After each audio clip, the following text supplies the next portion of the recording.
அனைவருக்கும் வணக்கம். நம்ம previous classல என்ன பார்த்தோம்னா properties of Z transform பார்த்தோம். அதுல என்னென்ன பார்த்தோம்னா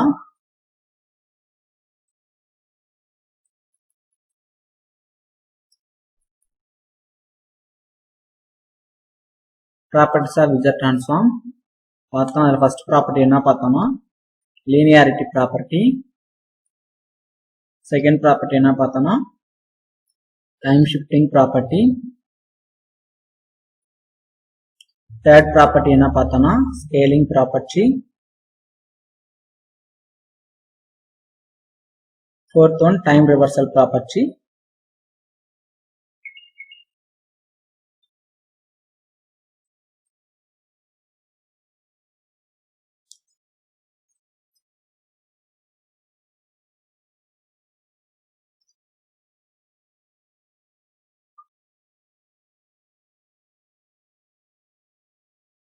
fifth one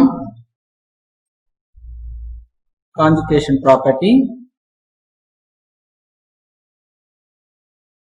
sixth one multiplication by n. seventh one convolution property. So last class total 7 property பார்த்தோம். last class வந்து 7th property convolution property 7/8 னு மிஸ்டேக்கா போட்டிருப்பேன். அதை சேஞ்ச் பண்ணிக்கங்க. that is 7th property. வாங்க இப்போ 8 property number 8 போவோம். 8th property பார்த்தோம். 8th one is multiplication property.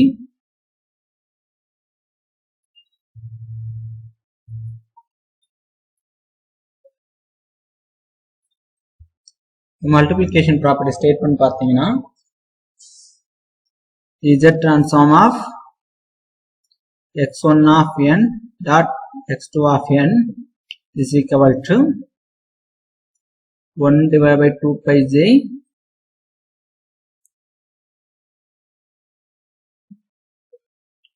integration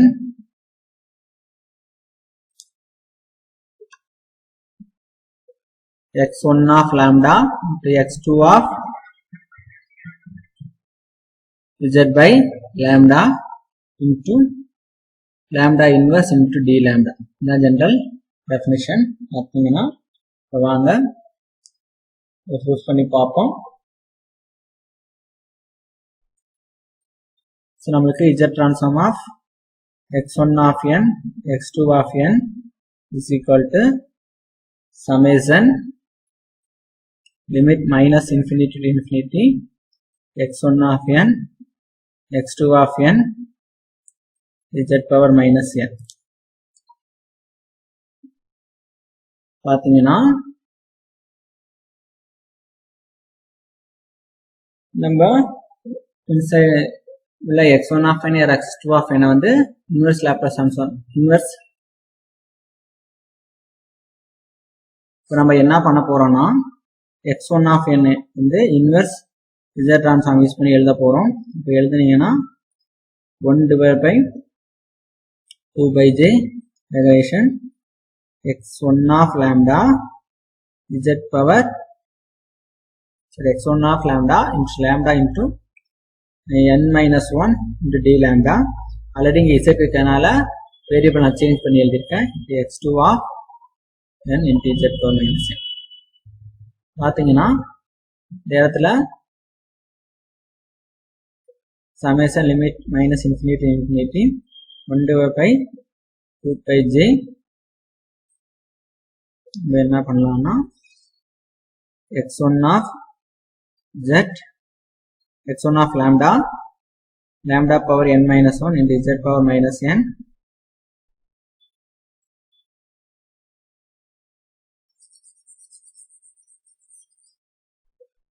இப்போ நம்ம இந்த இடத்தை எப்படி மாடிஃபை பண்ணி எழுதலாம்னா 1 by 2 pi j இன்டகிரேஷனை வெளில எடுத்துட்டோம்னா நமக்கு x1 of lambda summation limit minus infinity to infinity x2 of n lambda power n minus 1 z power minus n to d lambda னு எழுதிக்கலாம்.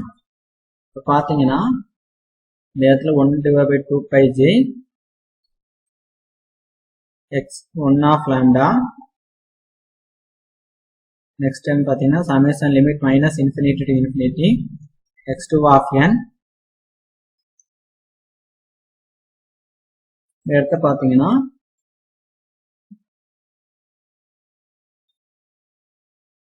lambda power n dz power minus n into lambda power minus n rearrange பண்ணி எழுதிக்கலாம் exponential. next stepல பாத்தீங்கன்னா 1 divided by 2 pi j integration x1 of lambda. இந்த இடத்துல பாத்தீங்கன்னா summation limit minus infinity to infinity x2 of n. இந்த இடத்துல பாத்தீங்கன்னா lambda z inverse whole power n ன்னு எழுதிக்கலாம். இந்த இடத்துல நீங்க வந்து minus n general z transform use பண்ணி இங்க மைனஸ் இங்க 1 இங்க பிளஸ் 1 ன்னு மாத்திக்கலாம்.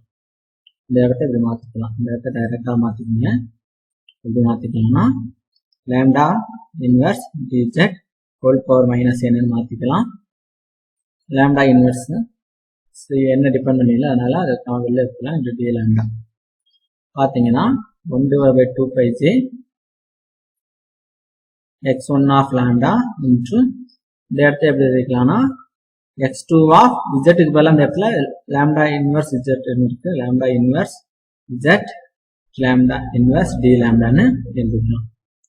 ஃபைனலா that z transform of x1 of n dot x2 of n வந்து என்ன வருதுன்னா 1 divided by 2 pi j integration x1 of lambda into x2 of z by lambda into lambda inverse d lambda ன்னு வருது. So this is multiplication property.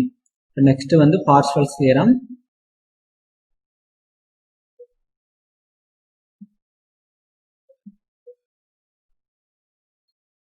Parseval theorem statement பாத்தீங்கன்னா summation of n limit minus infinity to infinity x1 of n x2 of n conjugate is equal to 1 divided by 2 pi j integration x1 of z x2 of 1 by z conjugate whole power conjugate இந்த இடத்துல z inverse dz. இதுதான் Parseval theorem statement.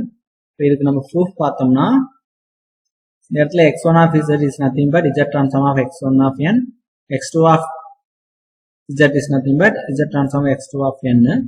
அப்ப நம்ம டைரக்டா statement prove பண்ணோம்னா summation limit minus infinity to infinity x1 of n x2 of n conjugate is equal to நமக்கு என்ன வரும்னா summation limit minus infinity to infinity. இப்போ x1 of என்ன எப்படி எழுதிக்கலாம்னா 1 divided by 2 pi j integration x1 of z z power n minus 1 dz x2 of conjugate of n. இந்த இடத்துல 1 by 2 pi j integration வெளில எடுக்கிறேன். இப்போ இந்த இடத்துல பாத்தீங்கன்னா x1 of z இருக்கும். அதே போல summation உள்ள கொண்டு வந்திருக்கேன்னா summation n minus infinity to infinity x2 of conjugate n z power n minus 1 z power n into z power minus 1 ன்னு எழுதிக்கலாம் dz. நெக்ஸ்ட் ஸ்டெப்ல பாத்தீங்கன்னா இந்த இடத்தை எப்படி எழுதலாம் 1 divided by 2 pi j integration x1 of z. இந்த இடத்தை பாத்தீங்கன்னா summation n minus infinity to infinity x2 of conjugate of n z power n z inverse dz.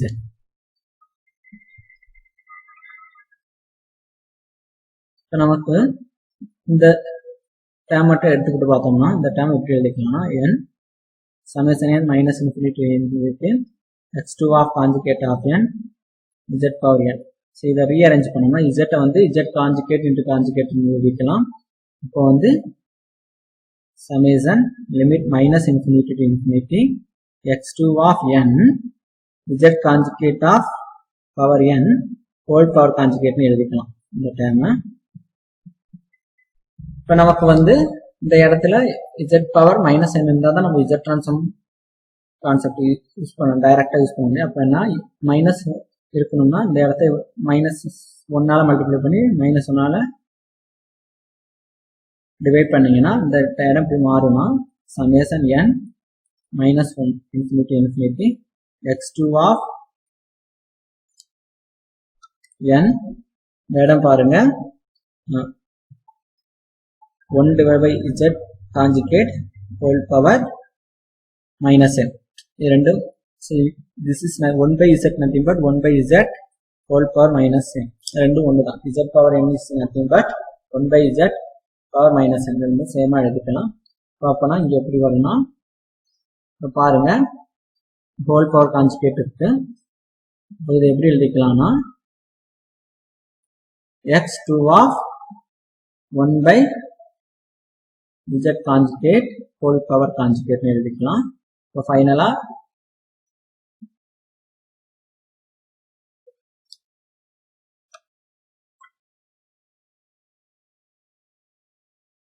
உங்களுக்கு ஃபைனலா என்ன வரும்னா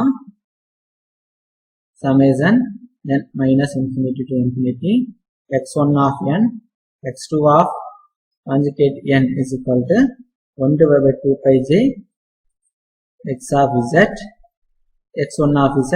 next time க்கு வேலை என்னன்னா x2 of conjugate of 1 by z conjugate னு போட்டுக்கலாம் into z inverse dz. So இதுதான் பாஸ்வேர்ட் ஐடென்டிட்டி. இதுவும் ப்ரூவ் பண்ணியாச்சு. நெக்ஸ்ட் பாருங்க property number 10.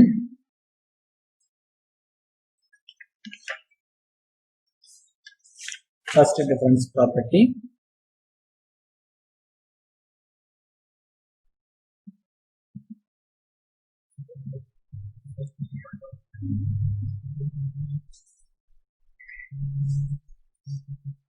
First difference property statement பார்த்தீங்கன்னா z transform of x of n வந்து நமக்கு என்னன்னா x of z, then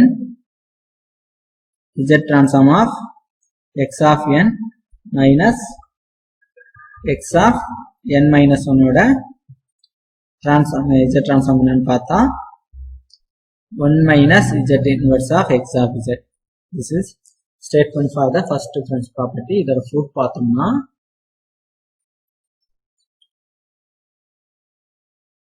z transform of x of n minus x of n minus 1 கொடுத்திருக்காங்க. இது z transform statement apply பண்ணா limits n minus infinity to infinity x of n minus x of n minus 1 z power minus n. பாத்தீங்கன்னா இது வந்து தனித்தனியா separate பண்ணி எழுதிக்கலாம்.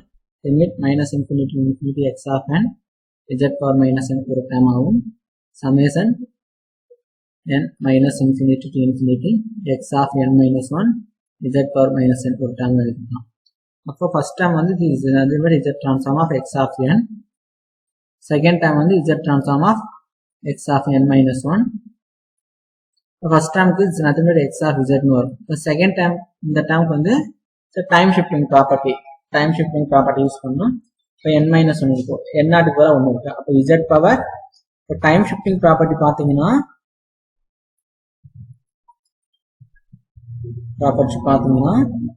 z transform of x of n minus n naught is equal to z power minus n naught x of z னு வரும். So இங்கே n நாட்டுக்கு வர minus 1 இருக்கு. அப்போ z power minus 1 x of z னு வரும். அப்போ இதுலேருந்து x of z வெளில எடுத்துட்டீங்கன்னா 1 minus z inverse னு வரும். ஸோ அப்போ உங்களுக்கு z transform of x of n minus x of n minus 1 is equal to nothing but 1 minus z inverse of x of z னு வரும். பார்க்க போறது initial value theorem.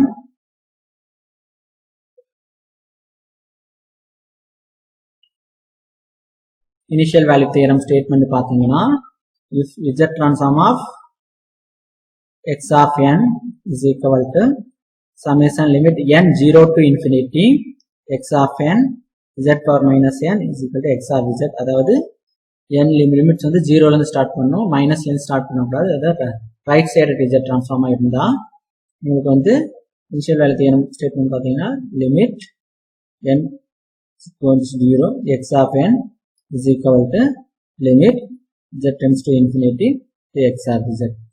This is initial value theorem. இது proof பார்த்தோம்னா நமக்கு வந்து x of z already என்னன்னு define பண்ணியிருக்கோம். Summation n 0 to infinity x of n z power minus n ஆயிருந்தா நெக்ஸ்ட் ஸ்டெப் இது வந்து ரீஅரேஞ்ச் பண்ணி எழுதணும். x of 0 நெக்ஸ்ட் n க்கு பதிலா 1 போட்டீங்கன்னா x of 1 into z inverse plus x of 2 into z power minus 2 and so on போயிட்டே இருக்கும். இப்போ நம்மளுக்கு வந்து z க்கு பதிலா என்ன பண்ணணும், இன்ஃபினிட்டி பண்ணணும். அப்போ லிமிட் z க்கு பதிலா நான் இன்ஃபினிட்டி போட்டோம்னா இந்த இடத்துல limits x of 0 plus x of 1 z inverse plus x of 2 z power minus 2 plus and so on போயிட்டே இருக்கும். பார்த்தீங்கன்னா இந்த இடத்துல ஃபர்ஸ்ட் டைம் வந்து எனக்கு x of 0 மட்டும் தான் இருக்கு, z டேர்ம் இல்லை.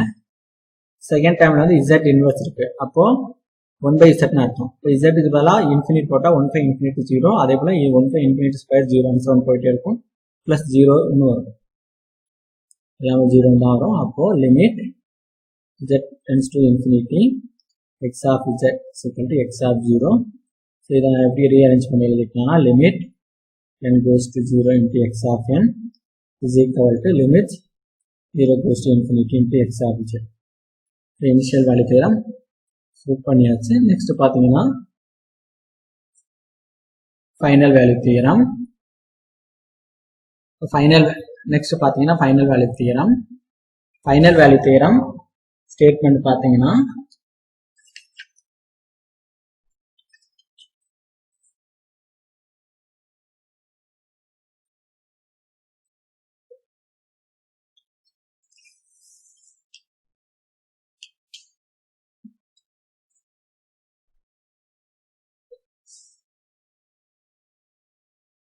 if the z transform of x of n வந்து நமக்கு வந்து n summation n 0 to infinity x of n z power minus n இந்த மாதிரி இருந்துச்சுன்னா நமக்கு என்ன ஆகும்னா இந்த ஃபைனல் வேல்யூ தியரம் ஸ்டேட்மெண்ட் வந்து என்ன ஆகும்னா limit n goes to infinity x of n is equal to limit z tends to 1 minus z inverse into x of z.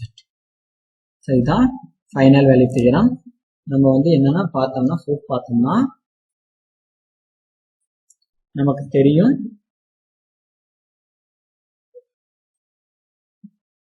First order difference. Actually first order difference நம்ம prove பண்ணோம். z transform of x of n minus x of n minus 1. Actually ஜென்ரலா இதுக்கு என்ன மீனிங்னா இங்க first order டிஃபரன்ஸுக்கு வந்து நம்ம z transform apply பண்ண முடிஞ்சாதான் நம்ம என்ன பண்ண முடியும்னா நெக்ஸ்ட் வந்து ஃபைனல் வேல்யூ தியரத்துக்கு போக முடியும். இதுக்கு வந்து ஆல்ரெடி நமக்கு தெரியும் 1 minus z inverse into x of z ன்னு ஆல்ரெடி நமக்கு தெரியும். இப்போ இதுக்கு ஜெனரல் டெஃபினேஷன் போட்டோம்னா summation n 0 to infinity x of n minus x of n minus 1 z power minus n வரும். பாத்தீங்கன்னா எனக்கு இந்த இடத்துல என்ன வரும்னா 1 minus z inverse x of z. இப்போ நான் ரெண்டு சைடுமே என்ன பண்ண போறேன்னா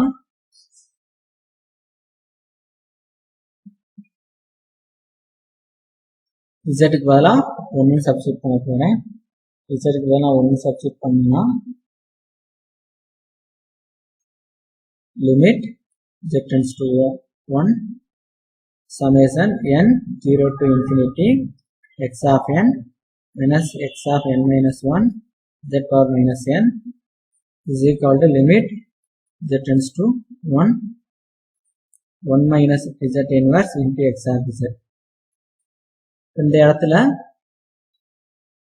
நான் இங்க வந்து z க்கு பதிலா 1 போட்டோம்னா anything 1 power anything 1 தான் வரும்.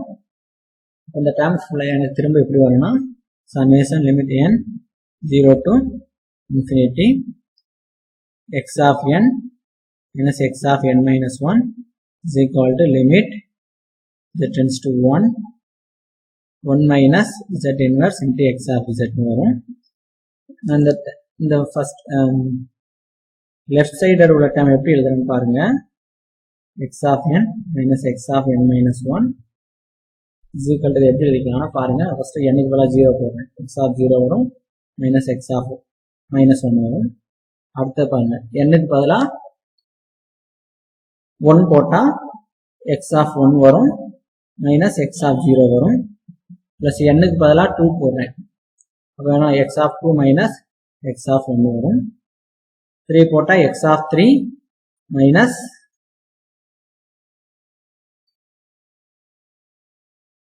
x of 2 வரும். இதே போல போயிட்டே இருக்கும். n times போயிட்டே இருக்கும்.